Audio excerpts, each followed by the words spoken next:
Hey guys, Claire here, and in today's video, we're gonna get into a lot of topics. First, we're gonna start off with the finale of Archetypes, and then we're gonna get into the juicier stuff. So let's get started. Now, this past Tuesday was the finale of Archetypes podcast, and the featured guests include Andy Cohen, Jude Apatow, I hope I'm not butchering his name, and Trevor Noah. Now, weeks prior, there's been a lot of people who were trying to guess, well, who are the final guests going to be? And I saw a lot of people thinking that maybe Beyonce and a lot of other really interesting names. No one, and I mean no one, guessed that it would be an all-male featured guest list. And I love that Meghan shared that this idea was suggested by Prince Harry. I also loved the inclusion of sound bites or commentary from males who have been listening to the podcast.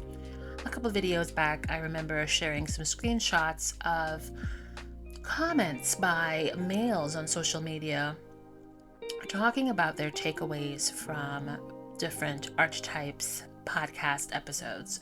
So it was really nice to actually have that included in the podcast. Who was your favorite guest? Now, I know some people were like, Andy Cohen is amazing. Some people weren't so sold on Andy Cohen because, of course, his association with the Real Housewives of, fill in the blanks because there's so many of them. And I love the inclusion of takeaways from two very different iconic women who have opposing views on how helpful or destructive the Real Housewives franchise has been for women. Does it lean into these toxic archetypes, these toxic labels? And seeing on the other side, there are some females who think that it does the opposite, that it's very enlightening, emboldening, empowering, allowing these women, mostly of, an older age range, to just fully be themselves, the good, bad, and everything in between. So that breakdown of the conversation between Meghan and Andy was very enjoyable for me. Personally, my highlight was Meghan and Trevor's conversation. I could have easily listened to an entire episode of simply Meghan and Trevor.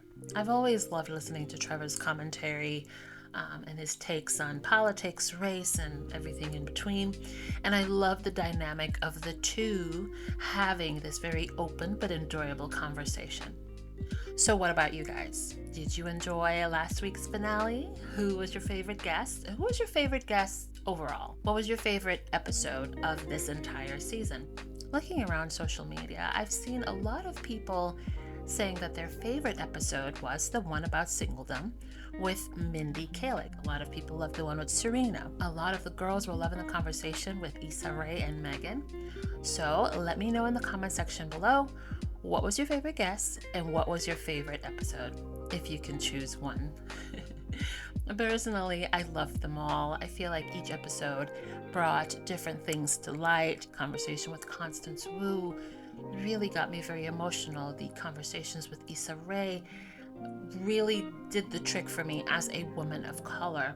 What I loved about this season is that showing these women who are from different walks of life, who are infinitely successful and famous public figures, they all suffer and deal with the same issues that we all deal with. And I loved how relatable those conversations were throughout the season. What didn't you do to bury me? But you forgot that I was a seed. So not only was the Archetypes with Meghan podcast a big hit, it has officially been listed as one of Spotify's best new podcasts for 2022 and included on the Spotify's Wrapped list. So congratulations to Meghan and the Artwell Audio team who's involved in the production of the Archetypes podcast. That is so awesome. We're still waiting to see how Archetypes fares in the People's Choice Awards. Remember, that's still upcoming. Now let's get into the other juicy bits. Let's not forget that Meghan was recently in Indianapolis doing an event for women empowerment, and looking like a goddess in a beautiful green Giorgio Armani gown and Monono Blahnik shoes. Now, speaking of archetypes and archetypes guests, Meghan and her very first guest, bestie Serena Williams, have both been featured on the Financial Times Most Influential Women's list. How awesome is that? I love that Meghan has been getting more and more attention for her philanthropic work as opposed to, the drama from the British press. And if that wasn't enough, we were able to see a glimpse of Harry and Meghan playing table tennis in the latest Invictus Games ad. They are so adorable.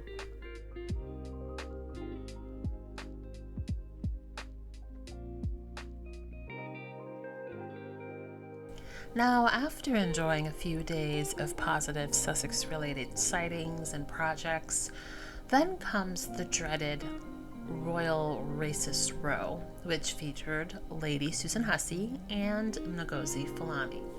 Now, Ngozi was invited to Buckingham Palace to attend an event that was hosted by Camilla, and she was approached by Lady Susan Hussey. Now, Lady Susan Hussey, let's do a little breakdown of who she is, and then we're going to get back to her interaction with Ngozi. Lady Susan Hussey is the godmother of Prince William, and interestingly enough, her relationship with Diana wasn't so smooth sailing. Hussey was also the woman, or one of the ladies, who were tasked with showing Meghan the royal ropes. Yeah, interesting. Now, Hussey can be spotted in videos of Meghan and the Queen. Remember, Meghan had accompanied the Queen in one of her engagements. And if you look a little bit more, you can even see her seemingly trying to listen in on Harry and Meghan's interaction at the Commonwealth service. Hussey was also one of the courtiers who saw fit to give Tom Bower interviews where she was bashing Harry and Meghan, especially Meghan. So yeah, that's who Hussey really is. Now, 10 minutes into arriving at Buckingham Palace, Ngozi tweeted that she was approached by Lady Susan Hussey. And right off the bat, she moved her hair to see her name badge. And I'm like, I know you lying. Why did this woman feel comfortable to move someone's hair? You don't move people's hair. And there's a popular saying of, you don't ever touch a black woman's hair. So right off the bat, I was like, major side eye. So she moved her hair and proceeded to have a conversation with Ngozi, where she consistently and persistently asks her where she's from. And there have been so many jokes and commentary made by various people of color over the decades of interactions with folks who will sometimes do that. They'll try to be like, well, where are you from? No, where are you really from? And it was one of those types of conversations. And there was a part towards the ending that I found particularly condescending. Now, of course, those in the British press and royalists are up in arms saying, well, she's 83 years old, or she didn't mean anything by it, or that's not racist. She's just asking a question. It's innocent, which is what they do whenever anything dealing with racism occurs or pops up when it comes to the British royal family. They'll always kind of find 1,000,001 excuses to make. And not only making excuses, but now they are actively, the royal reporters like Dan Wooten and a whole lot of others, who are writing all of these nasty articles and giving commentary about this woman, dragging her through the mud. So essentially turning the victim into the aggressor, much like they did with Meghan. And not only that, you see the royal trolls online on social media using the very same tactics that they've used on Meghan, spamming a whole lot of hashtags, calling her a liar, calling her manipulative, just really trying to destroy this woman, destroy her credibility, attacking her on social media, attacking the organization that she works with. And the British royal family has said absolutely nothing. In fact, the only things that they have said when it comes to that whole situation are lies. Now, when this came out, Buckingham Palace quickly released a statement saying, it's horrible and there's no place for racism in the society, and Lady Hussey has stepped back, she's resigned, and that they have reached out to Ngozi. When someone who was doing an interview with Ngozi asked her, well, did they reach out to you? She said no. So that was lie number one from Buckingham Palace. Then they switched the narrative to say, well, we didn't reach out to her, but we reached out to someone within her organization. Turns out that was also a lie. Then you have a statement put out from Kensington Palace saying essentially the same thing as Buckingham Palace. It's horrible, there's no place for racism in our society, and that they have reached out to her. Then I think William put out a personal statement about it as well, because this very quick reaction to it was a way to try to lessen the effect that it would possibly have on William and Kate's trip to Boston. But it didn't work. That story went viral, and I mean globally. There was an entire panel discussion about it on CNN. American media took it up, global media took it up. It's like the thing that everybody's talking about in the UK. So it completely overshadowed William and Kate's visit to Boston before they even arrived. But they lied. Have you had any response directly from Buckingham Palace? We understand Prince William has invited you. No, so that surprised me. People keep saying the palace has reached out to me. Nobody's reached out to me. No, from the palace. Have they reached out to the charity?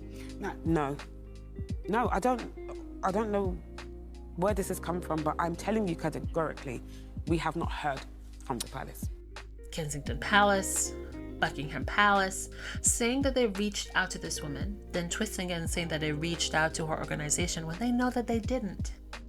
Something so underhanded about them quickly putting it out, not because they really care, because quite frankly, I don't think they do.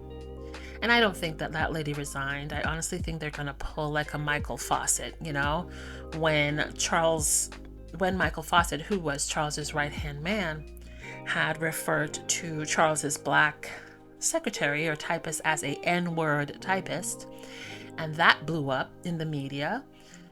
They said, well, he was fired.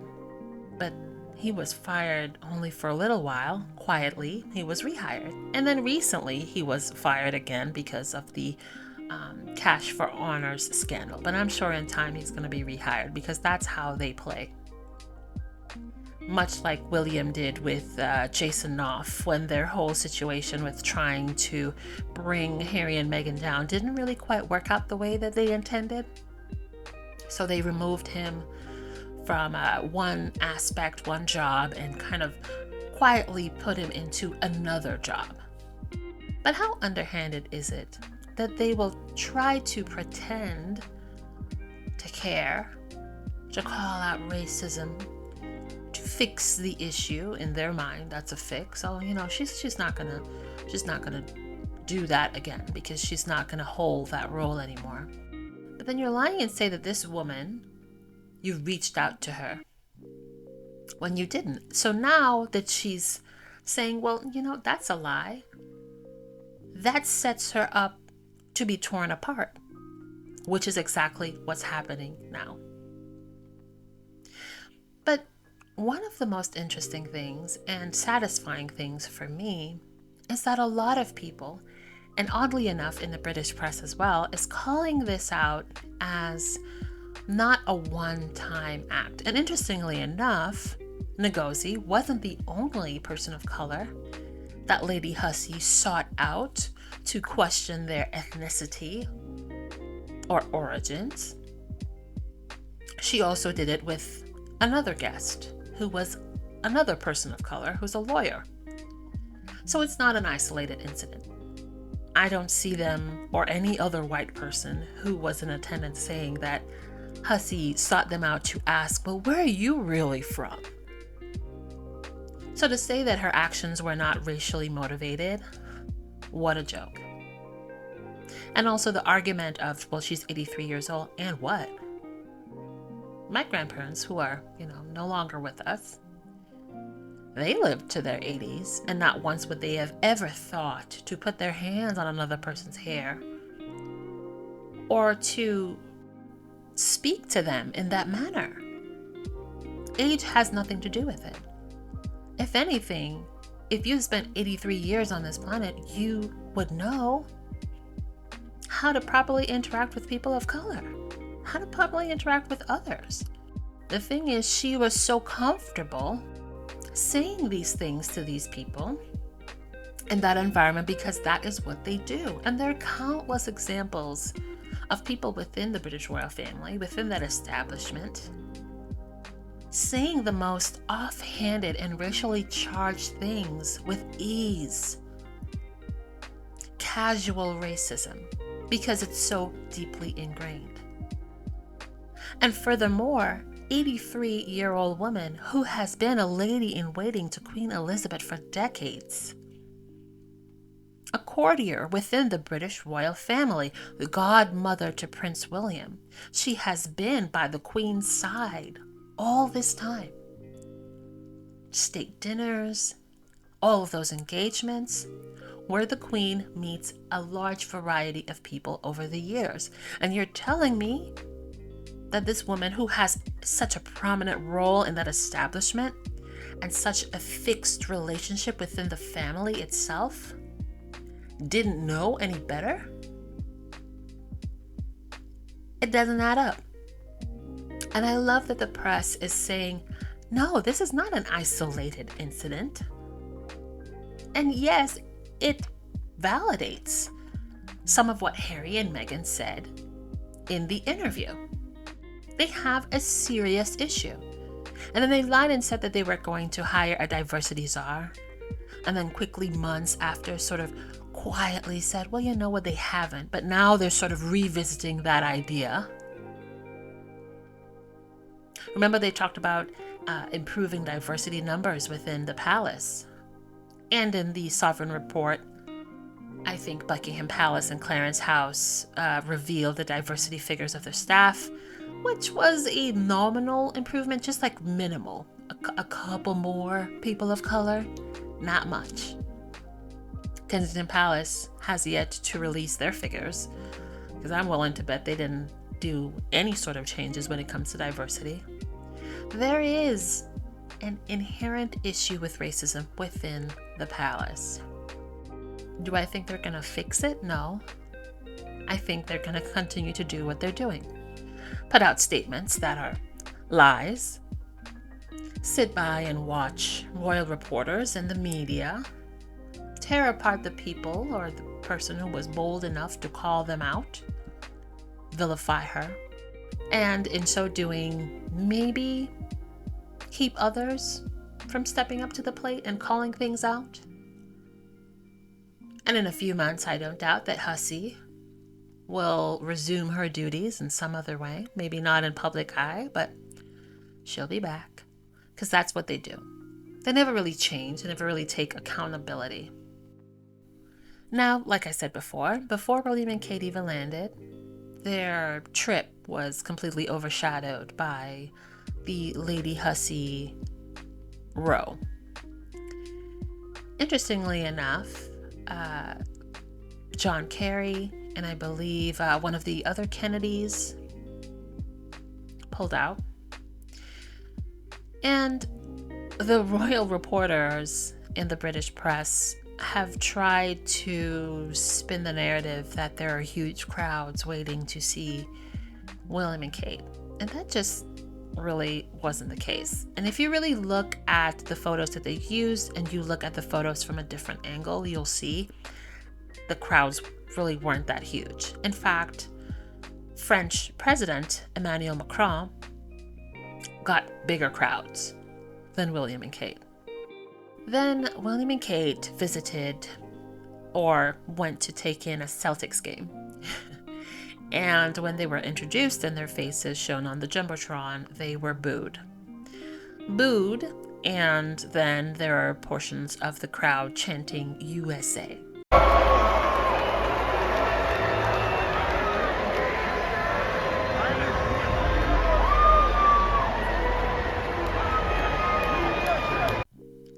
So that's embarrassing.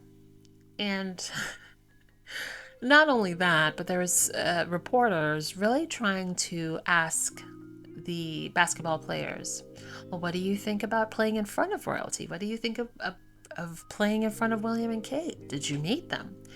And honey, none of those players were having it. None of them. One was like, oh, no, it was just an ordinary game to me. And the other was like, royal family. I only know one royal family. Jesus, Mary. They were not having it. I know you guys have played in front of a lot of celebrities, but what was it like to compete in front of royalty tonight? The Prince and Princess of Wales were in the building. It was just a regular game to me. For the most part, what I've noticed is mainstream media in the US really focused on the Lady Hussey situation. CNN even had like a panel discussion about it. A few of the local Boston media did very just like factual commentary on it. You know, they're here for the award show, just the facts. But there were a lot of articles written really talking about the locals and the response to William and Kate's visit. And a lot of the responses from the locals wasn't very complimentary. A lot of the locals were pissed about the traffic. They really didn't care. The city councilor, I mean, he went in. He was very upset about it. He was like, who invited them? I didn't invite them here. He really went in, and he was unapologetic about it. There was even an article saying, some people were like, well, we don't care. They talked to people with businesses nearby who weren't expecting crowds of people to come into their establishments due to the draw of William and Kate. And their suspicions were true. The crowds weren't huge. I mean, shoot, even Aoki Lee Simmons, who attends Harvard, she wasn't pleased with their visit, referred to them as Meghan Markle's in-laws. There was even some locals who are like, what, I don't really want to talk about them because of what they did to Harry and Meghan. So yeah, different responses, not very positive. One of the things that I've noticed is very few in the UK media and not so much in the US media mentioned the fact that there were actually protesters who started screaming obscenities towards William and the royal family, as well as saying some not so great things to President Biden while he was greeting William. So yeah, there's a lot of mixed and negative responses towards this visit. And I don't know how surprising that should be. I really didn't think about how they would be received. And quite frankly, I really wasn't planning on paying attention to their visit in any way possible. If William and Kate are to be, or not to be, they're heralded as the monarchy's greatest hope, greatest assets, the younger monarch to be, and his queen consort. But if the varied reactions to their visit here in the US is any indication, coupled with the reaction that they received in the Charm Offensive tour in the Caribbean, which went, that was hell. If those two visits or tours are any indication of how they're seen globally, or especially here in North America, in the Caribbean, they're in for some trouble. Because the way that the press in the UK say, we should get rid of Charles, we need William and Kate, they're going to do it. They're going to bring it home. They're the best we've got. But the best you've got, when put out in the field, away from the royal bubble, they don't do so well. And what good is a kingdom with heads of state who either elicit indifference or dislike when they leave the kingdom, when they leave the royal bubble? Now, of course, Harry and Meghan's new Netflix show, the trailer dropped during William and Kate's visit, and ooh, honey, Netflix went all in. The trailer is very dramatic. You're seeing photos of black and white photos of Harry and Meghan that are never before seen. Then we cut into William and Kate and Charles and Camilla. Very dramatic music. I know I'll be tuning in. And from the looks of the views of the trailer on the various Netflix social media platforms globally, a lot of people will as well. I mean, within hours, it had like, what, over 3 million views? It was insane. Like, it garnered more views than the trailer for The Crown. And The Crown had like a lot of press around it right before it was released. So if that's any indication, it's going to be a big one. And of course, you know, royal reporters and royal fans, how dare they? How dare they? They're trying to overshadow William and Kate. Honey, they did William and Kate a favor, okay? Because, first of all, the stuff about William and Kate, I mean, getting booed, small crowds, there was nothing fabulous to report about William and Kate's visit. Most of their visit was overshadowed by the Lady Hussey incident. So Harry and Meghan's trailer, which they're not responsible for the date that it's dropped, Netflix is responsible for that.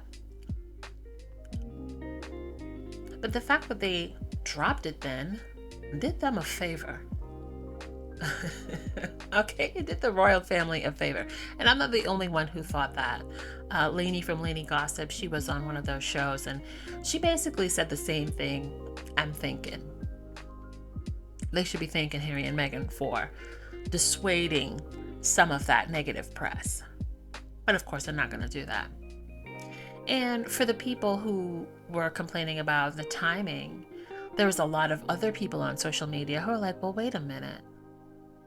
Why do you expect Harry and Meghan to bend over backwards to make concessions for William and Kate, or Charles and Camilla, or anyone within an establishment that they no longer work for? An establishment who work hand in hand with the press to tear Harry and Meghan to bits. They don't owe them anything. What, are they going to spend the rest of their lives scheduling their projects around William and Kate? Hell no. Also, there's a lot of people who pointed out that Charles put his coronation on Archie's birthday. So why does Harry and Meghan have to make concessions for them? Which is a valid point. Now, okay, so the Earthshot Award happened, and interestingly enough, none of the winners were in attendance. That makes no sense, right? If you're having an award for these winners who you're giving them money, a certain amount of money throughout the next couple of years, why aren't they in attendance? And the reason given was because it's not eco-friendly. But you know what would have been an even more eco-friendly option? For them to just have the award show in England instead of flying William and Kate over to the US for 3 days of performative PR, because that's just what it is, PR. They don't really give a damn about eco-friendly. Why would you and your whole crew and the UK, like Royal Rota, all fly to the US? That's not eco-friendly. And in fact, all of the money and funds went into those travel arrangements, which I'm sure is very expensive for this 3-day trip. That money could have just gone to sweeten the pot for the winners. And that's the thing with William and Kate and the British royal family. You know, when Meghan was there, they're like, well, Meghan and Harry is too Hollywood.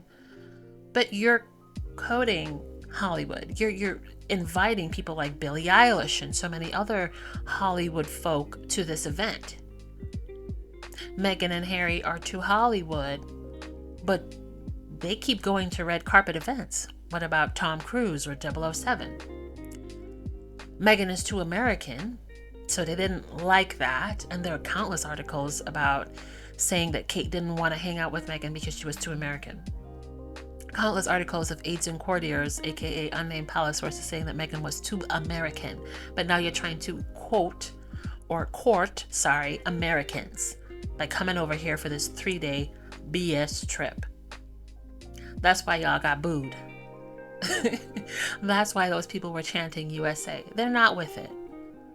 People outside the royal bubble are not so easily fooled, because we don't hold up royal families and monarchies and that institution to the place of reverie that royalists and monarchists do. We just don't. And interestingly enough, Kate wore a green dress, which basically, as soon as I saw it, I was like, it's a green screen. She's wearing a green screen. And immediately I thought about the memes people made when the Queen wore a green skirt suit. And sure enough, Twitter went buck wild with the Photoshop of Kate's green screen dress. So that didn't go as planned. And the looky-loos who paid attention, I didn't watch the ceremony, but I saw little clips on social media, particularly the red carpet or green carpet event. And there was a little bit where they're walking in, and it looks like she was trying to go for a handhold or something, but that didn't happen. It was like, no hand holding. And a lot of people were saying it's giving Trump and Melania vibes. You know, sometimes you would see Melania, she'd have that weird, freaky smile on her face, and then it'll just go completely still and serious and cold the next second. Or when Trump would try to hold her hand and then she'd be swat it away. That's what it was giving. So that's interesting, I suppose.